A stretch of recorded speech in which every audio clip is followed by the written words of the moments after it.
Outgoing President of the United States, Donald Trump, is finally out of the White House and he's headed to his Florida home. Trump left the White House along with his wife Melania Trump on Marine One, the presidential helicopter. Before his departure, he hosted a farewell ceremony at Joint Base Andrews in Maryland before catching a final flight to Florida. In his farewell address, Trump termed his tenure as incredible. Listing out his achievements during his presidency, Trump claimed he had accomplished so much.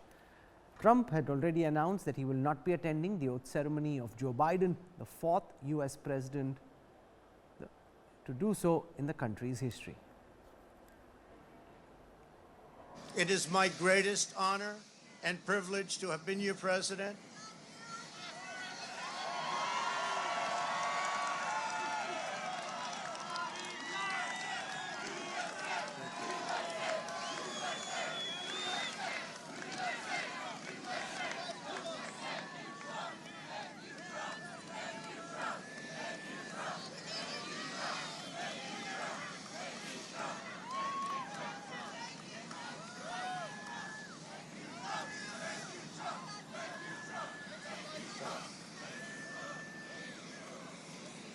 I will always fight for you. I will be watching, I will be listening, and I will tell you that the future of this country has never been better. I wish the new administration great luck and great success. I think they'll have great success. They have the foundation to do something really spectacular. And again, we put it in a position like it's never been before, despite the worst plague to hit since, I guess you'd say 1917, over 100 years ago. And despite that, the things that we've done have been just incredible, and I couldn't have done it without you. So just a goodbye. We love you. We will be back in some form.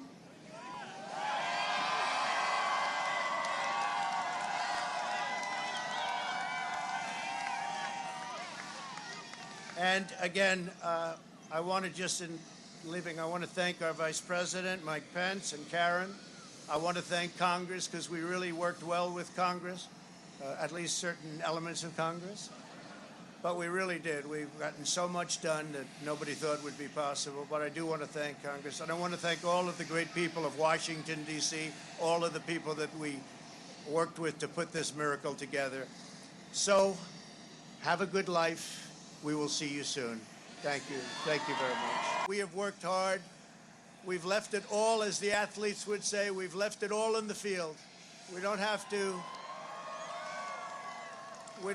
come and say, we'll never say in a month when we're sitting in Florida, we're not going to be looking at each other and saying, you know, if we only worked a little bit harder, you can't work harder. And we had a lot of obstacles, and we went through the obstacles. And we just got 75 million votes, and that's a record in the history of sitting presidents. That's an all-time record by a lot, by many millions. In the history of sitting presidents, it's been really just an honor. I'm looking at elements of our economy that are set to be a rocket ship up. It's a rocket ship up. We have the greatest country in the world. We have the greatest economy in the world, and as bad as the pandemic was, we were hit so hard, just like the entire world was hit so hard. Places that thought they got away with it didn't get away with it. They're suffering right now. We did something that is really considered a medical miracle. They're calling it a miracle, and that was the vaccine.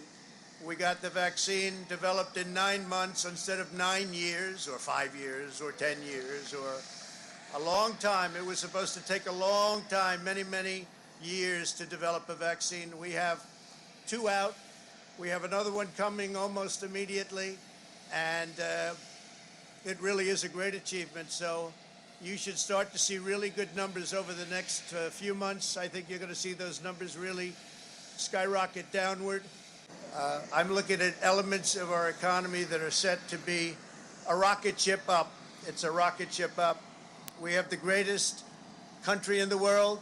We have the greatest economy in the world, and as bad as the pandemic was, we were hit so hard, just like the entire world was hit so hard. Places that thought they got away with it didn't get away with it. They're suffering right now. We did something that is really considered a medical. You know, Trump is gone, Joe Biden's coming in, but it's not just him. There's also Kamala Harris, who's generated a lot of interest in India as she has elsewhere. It's all set to become the first female vice president. She's always credited her mother, Shyamala Gopalan Harris, for shaping her life. Just a few minutes before we started the Newstrack, Kamala Harris posted an emotional video as a tribute to the woman who made her life. The woman most responsible for my presence here today, my mother, Shyamala Gopalan Harris, who is always in our hearts. When she came here from India at the age of 19, she maybe didn't quite imagine this moment, but she believed so deeply in an America where a moment like this is possible. And so I am thinking about her and about the generations of women, Black women, Asian, white, Latina, Native American women, who throughout our nation's history have paved the way for this moment. Women who fought and sacrificed so much for equality and liberty and justice for all, including the Black women who are too often overlooked, but so often prove they are the backbone of our democracy. All the women who have worked to secure and protect the right to vote for over a century, 100 years ago with the 19th Amendment, 55 years ago with the Voting Rights Act, and continued the fight for their fundamental right to vote and be heard. I reflect on their struggle, their determination, and the strength of their vision to see what can be unburdened by what has been. And I stand on their shoulders.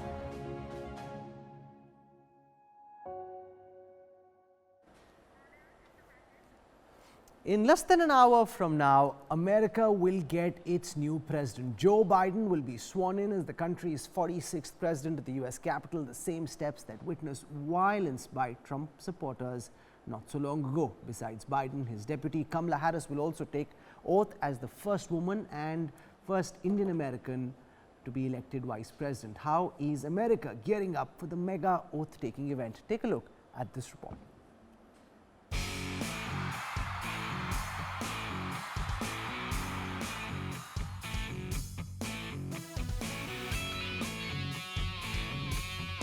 The Biden era begins in America.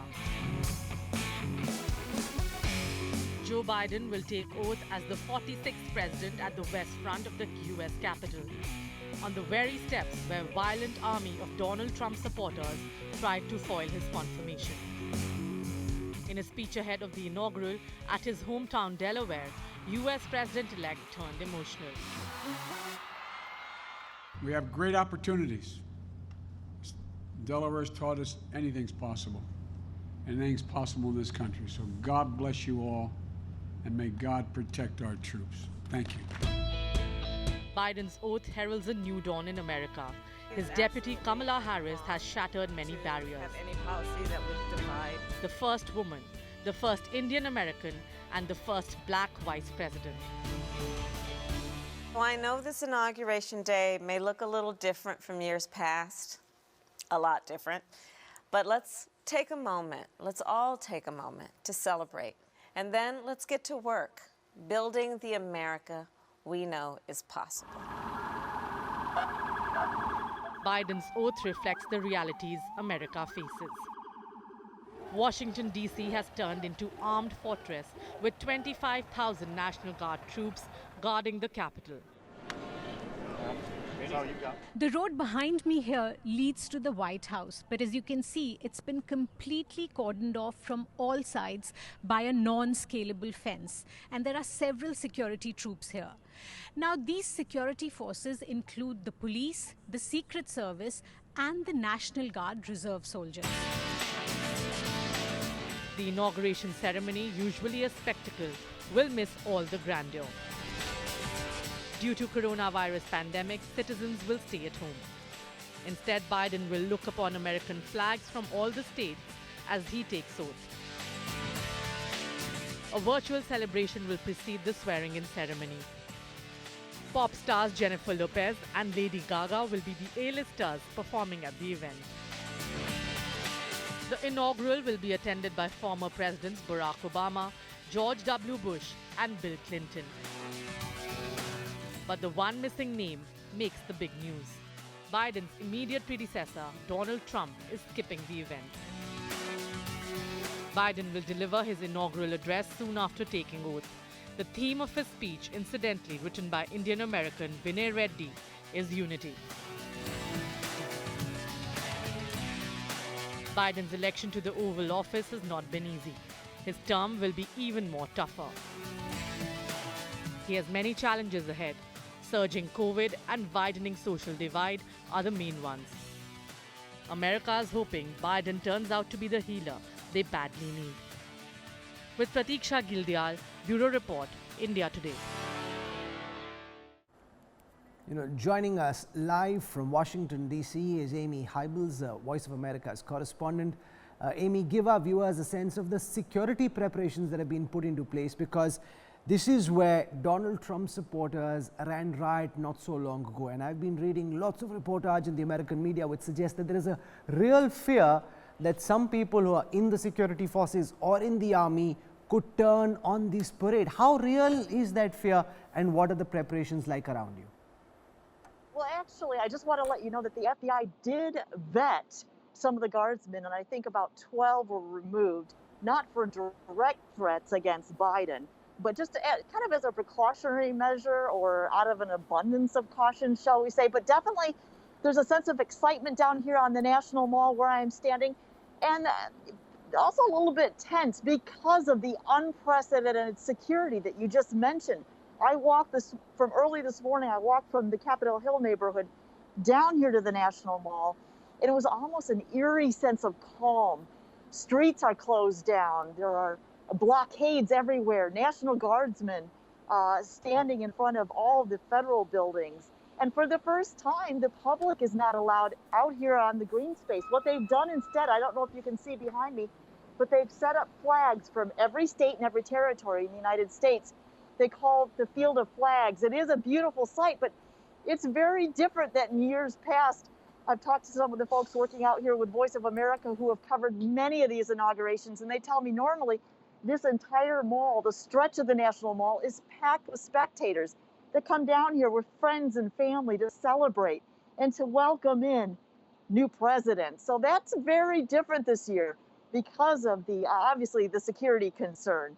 Also with the pandemic, they've really scaled back too. There will be no inaugural balls this evening, and there will be a televised special with some big names in entertainment this evening.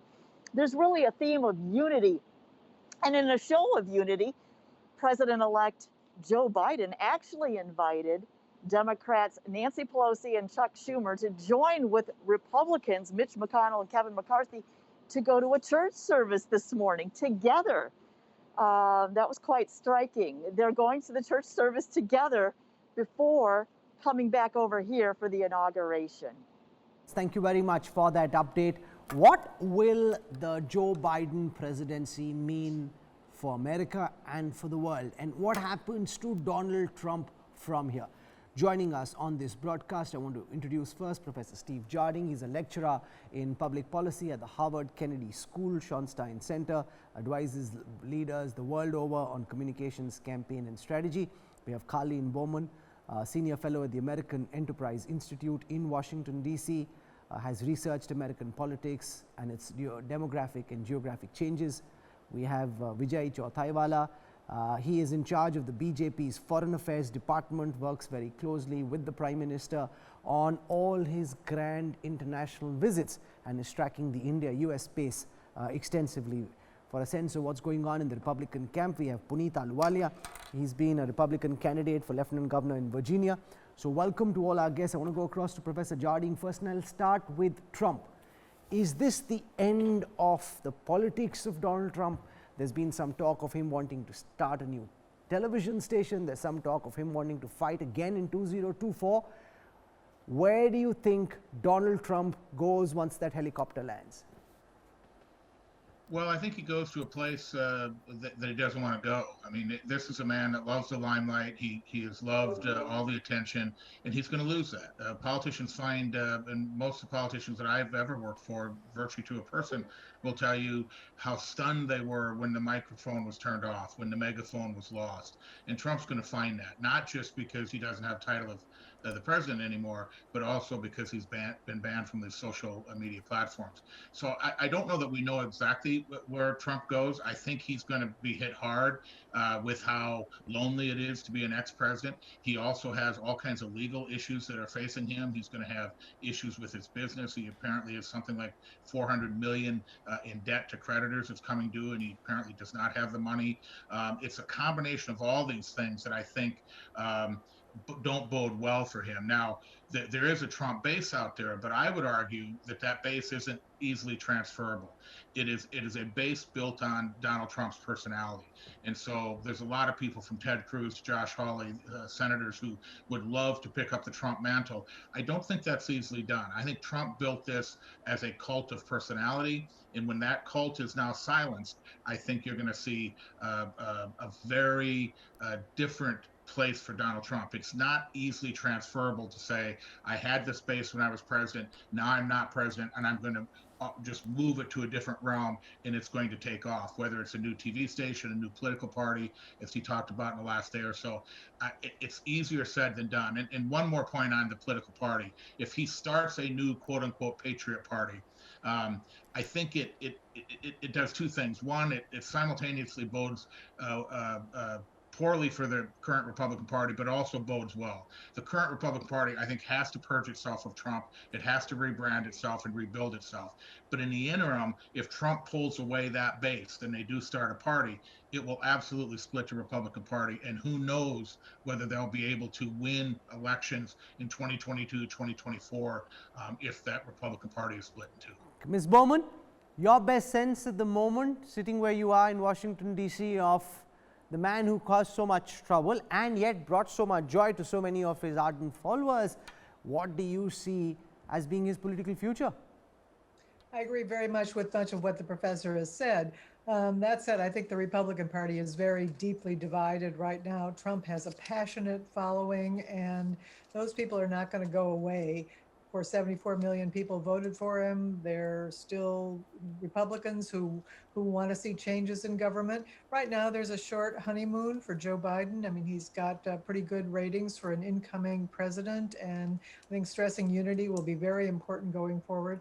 But as the previous professor said, I think we don't know exactly what will happen to Donald Trump once the microphone is no longer on.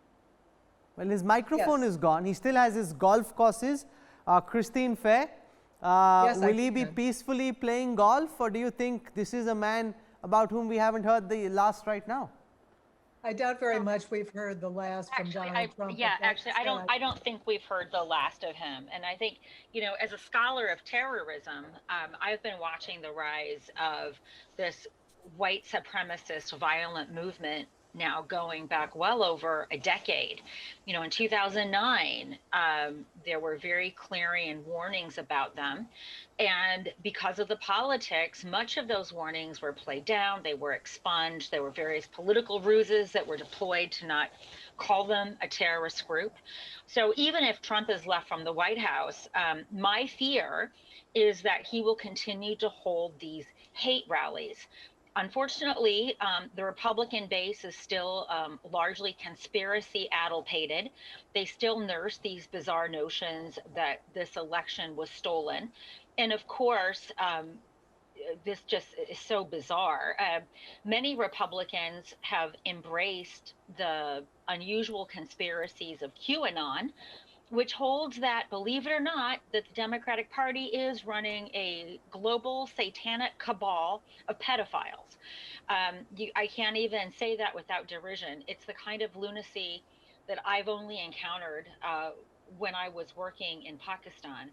So I think what has really been empowered and unleashed during the last 4 years is the kind of violent white Christian male supremacists I, I don't even know what to call them. Hillary Clinton was right. They are a basket of deplorables. And now the struggle going forward is how do we uh, bring attention to this very real threat to not only our security, but also our national fabric. I think these base appeals to unity are really misplaced without accountability. And there's a lot of accountability that needs to be prosecuted for the Vijay last 4 years. Chauthaiwala, how does India look back at these 4 years of Donald Trump? Did we ever fully comprehend the enigma that was Donald Trump? He claimed to be India's friend, but whether it's on trade sanctions or trade deals, he was as tough can be. Are you happy that he's gone in some senses?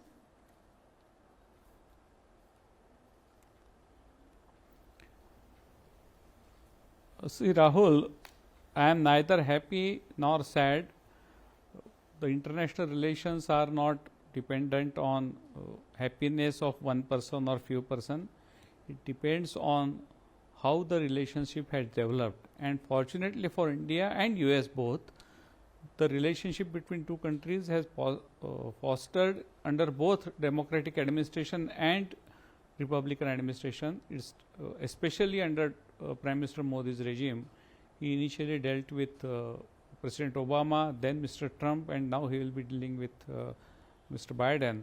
So I would say that overall President Trump tenure with and relationship with India is a forward movement which has started during Obama regime, and I am sure it will continue to be strengthened during the Biden standing. So as far as India-US relationship is concerned, it's a continuum.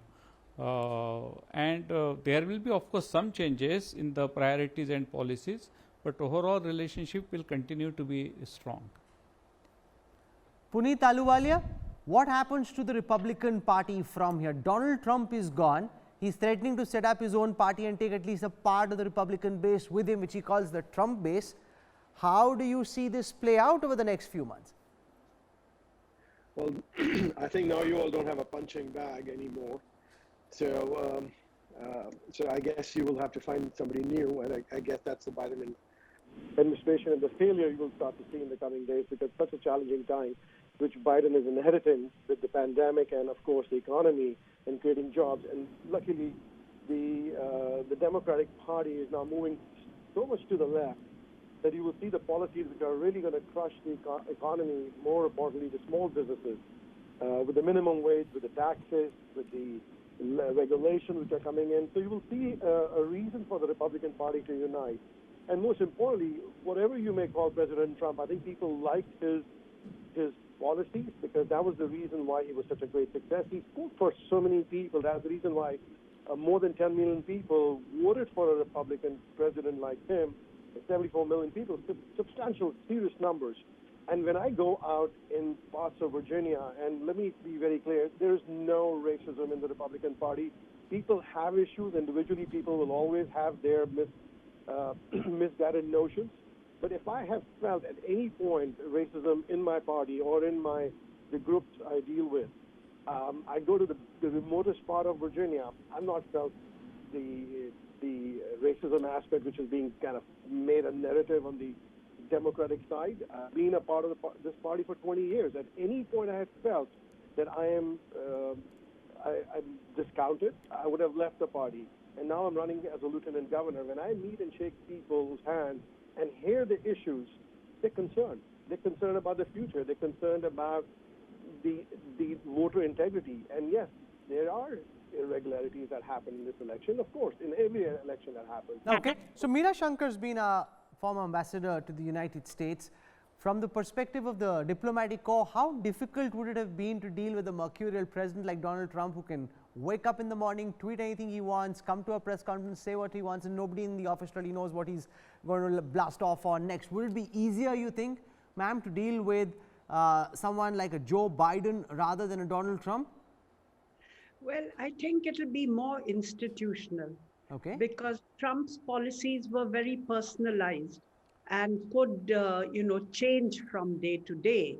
So I think India made an effort to build institutional relations across different institutions in the United States, along with establishing an equation with President Trump.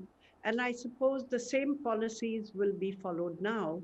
That is, you will try to establish a good relationship with President Biden and Vice President Kamala Harris. And at the same time, you will rely on the institutional linkages and programs that have been built with the State Department, with the Pentagon, with the intelligence agencies, with the Department of Homeland Security. So you have with the Commerce Ministry, Department of Commerce there. So you already have these dialogues and you have this regular interaction on an institutional basis. And I think that is really what will give the relationship stability. I think the other thing that works for you is that there is a bipartisan consensus on building the relationship with India in the United States. And that's why I keep saying that it is important for India. That's why it's important for Indians not to get overly emotionally invested in any particular party or particular individual, because A, we are not in a position to impact the outcome. B, we have to do business with whoever comes to power. So, it's not very good policy on the part of Indians to get overly invested in any particular party or individuals in the United States. Okay, so I want we to have to work institutionally. In the second part of this broadcast, I want to shift our attention to what a Joe Biden presidency means for the United States, what it means for the relationship with India, and for America's equation with the rest of the world. And I put that question first to Professor Steve Jardine, because the last 4 years have been a non-stop roller coaster.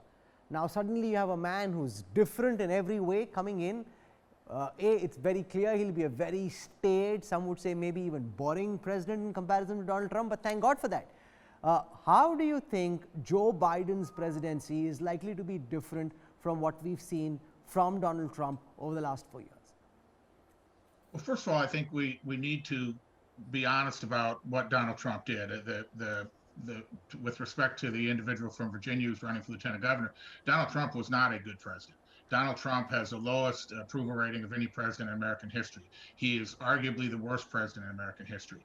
Historians are already talking about how he has the worst economy since the Great Depression. He fumbled the coronavirus. He wouldn't deal with it. The race relations that he divided the country and baited through dog whistles to try to pit groups against each other. This was not a good president. This was a bad president. And I begin the assessment of where Biden will go with that because it's important. Joe Biden will unify the country. Joe Biden already has done that. Joe Biden last night, instead of pomp and circumstance, he went to the mall and said a prayer for the 400,000 Americans who died from COVID. He talked about we have to unify, we have to recognize that America's better than this. He's already indicated he will use the Defense Production Act, which Donald Trump did not do and should have.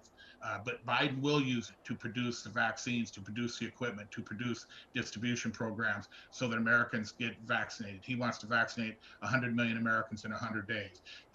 If he can do those types of things, if he can continue to reach across the aisle as he's done, I think he can unify not just Washington, but America. And I say that because I believe America is tired of Donald Trump.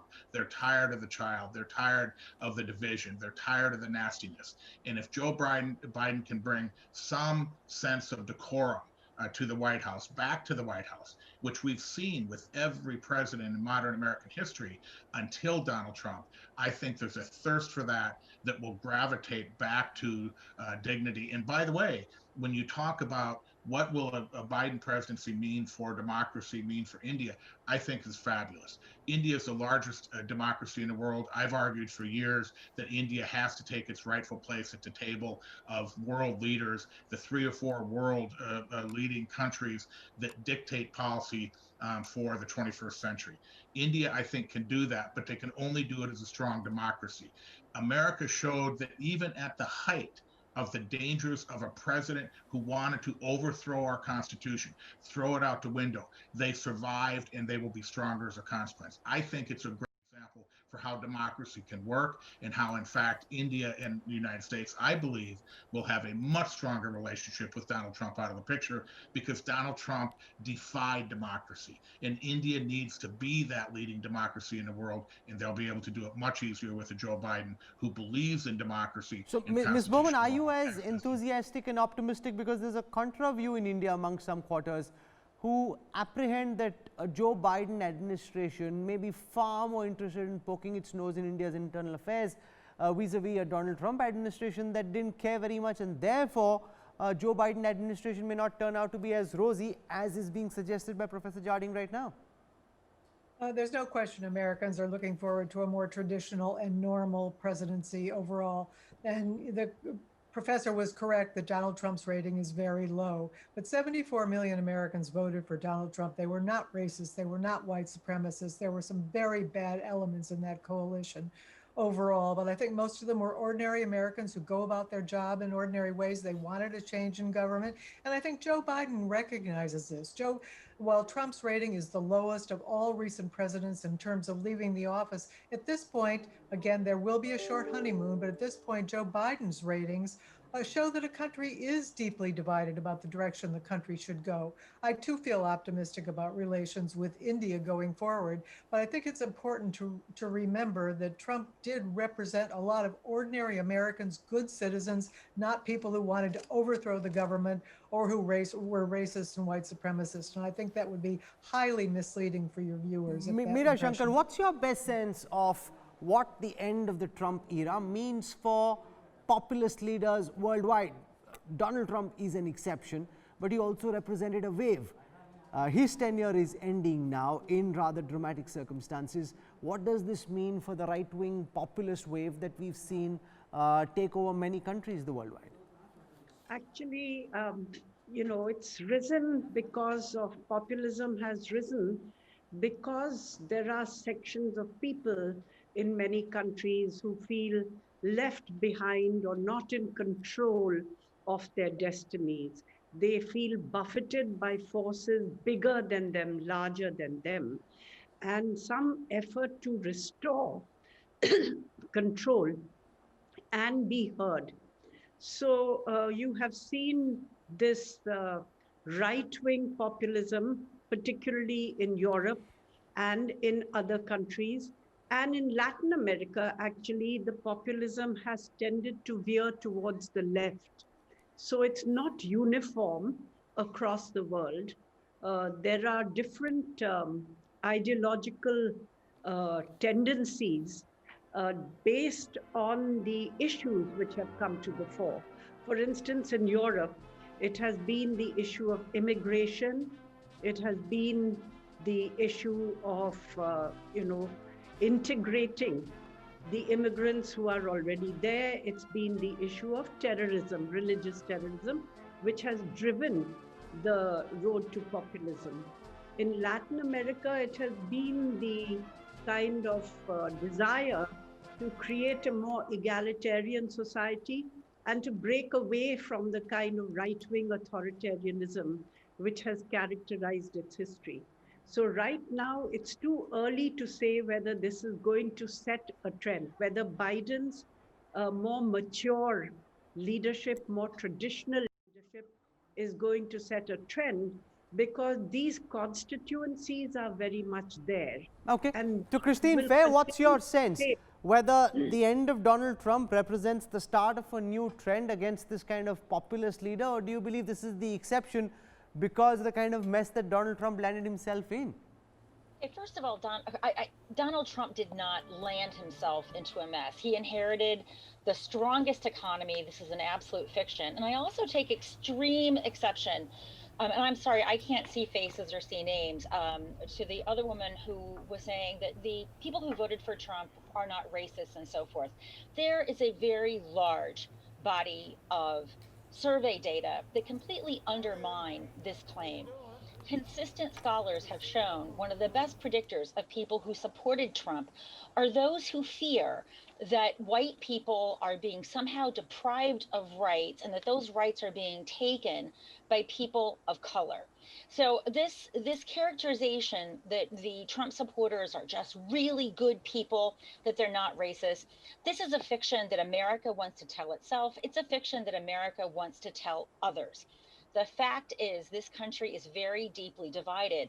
And not only are we divided ideologically between those of us who are more cosmopolitan and those of us who are not, we're also geographically divided.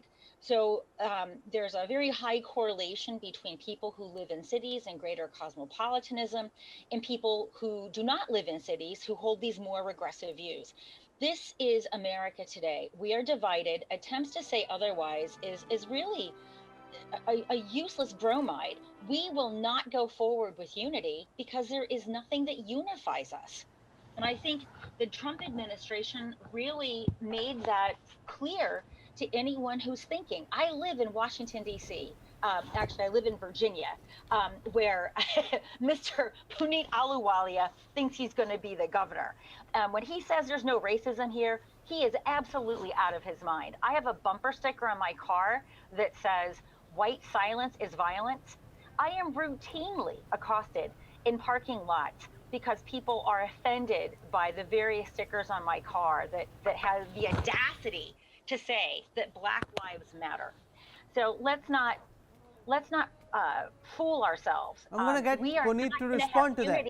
Until we have truth. And people like Puneet Ahluwalia are not being truthful. And he knows there's racism here. If he truly lives in Virginia, then he knows. And if he doesn't know, he's utterly clueless. But I think he's just mendacious. Well, you're not getting Christine's vote for sure, Mr. Lieutenant He Governor. certainly isn't. Forget it. I'm sick of liars. I am sick of liars. I am utterly sick of liars. And you, sir, Puneet Ahluwalia, are a liar.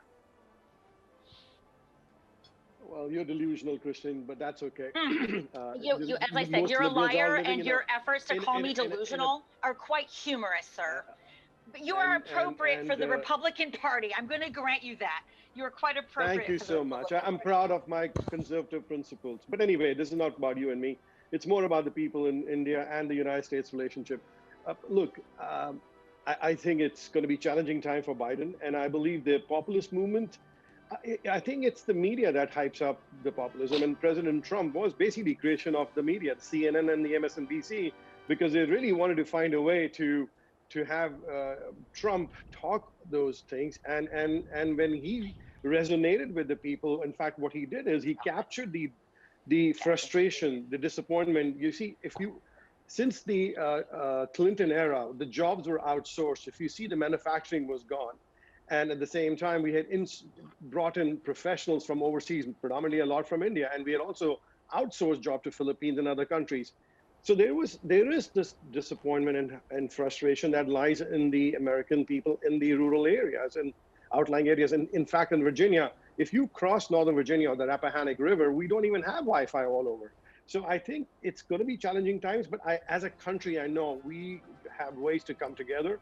Look, we did have an election. We're seeing the setup right now where Joe Biden will be sworn in. I want to go across to Pratiksha Gildayal, who's reporting from Washington, D.C. for India Today. Pratiksha, it's a lovely sunny day in Washington, D.C. Give our viewers a sense of how many people are likely to be coming in for the Joe Biden swearing in and what kind of preparations you've been witnessing around you.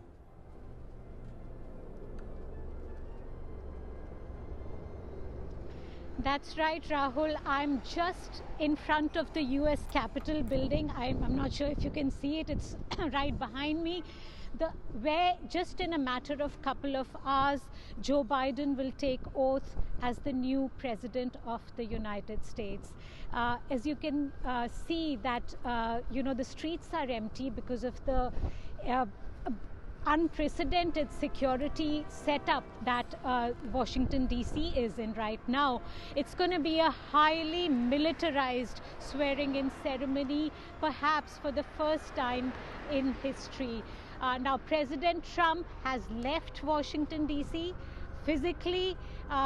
Not so sure symbolically, because just as we witnessed your contributors there talking about how deeply divided America is, so there's definitely a chance for him to come back and try and reclaim the presidency in 2024.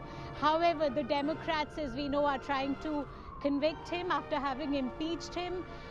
So there could be a chance that if he's impeached, he may not be able to run for office again.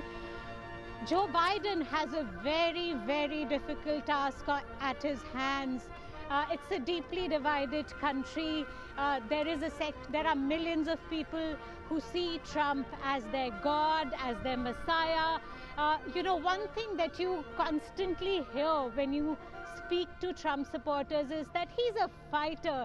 He fights for you, and that he's an outsider. He's not a rank politician, and he speaks to middle America, but equally he's reviled by millions of Americans. I mean, few countries embraced him the way India did, but let me tell you, that affection is anything but sweeping here. Millions of Americans see him as a deeply divisive figure, a demagogue of sort, who unleashed white supremacist ideas, who was discriminatory towards minorities. All right, so we'll come back to you, Pratiksha, in just a moment, as we have about an hour to go before the actual swearing-in ceremony starts. Vijay Chauthaiwala, one of the key things to look out for is what the Joe Biden administration does. One of the litmus tests will be whether there'll be sanctions imposed on India, because we are going ahead and buying the S-400 missile defense system from Russia. The United States administration doesn't want India to do it. Are you hopeful that these kind of exceptions against Turkey, the US impose sanctions, but are you hopeful that the Joe Biden administration will see the good sense to create exceptions for India, given the special nature of our relationship?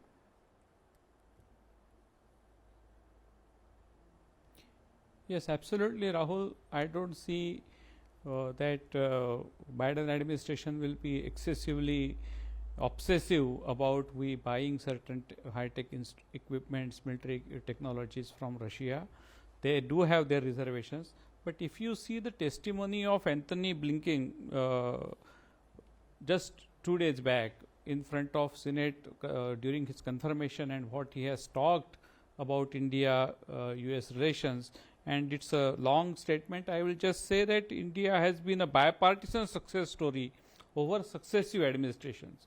So what I have said in my first remark, that there is a bipartisan support for the strategic partnership between India and US, and I don't see there is going to be a major shift in that. The priority areas is will be different. For example, he has already mentioned about the climate change and India's role in it, and even expressed some mild expectations that India should do more, even though he has lauded the role of Prime Minister Modi. So these will be more issues which are more discussed with new administration, but overall strategic partnership, access to the technology and the high-tech defense technologies, security cooperation will continue to take place under Biden administration. I have absolutely no doubt about it. So we've had a high-quality conversation, different perspectives coming in on what the end of Trump and the start of the Biden era means to the US and for India and for the rest of the world. Professor Steve Jarding at the Harvard Kennedy School, Colin Bowman at the American Enterprise Institute, Christine Fair, Georgetown University, Meera Shankar, a former ambassador to the US, Vijay Chauthaiwala from the Foreign Affairs Department of the BJP, and Puneet Ahluwalia, Republican candidate for Lieutenant Governor in Virginia. You've got to try a little harder if you want Christine Fair's vote next time, my friend. Thank you so much for joining in on the Newstrack.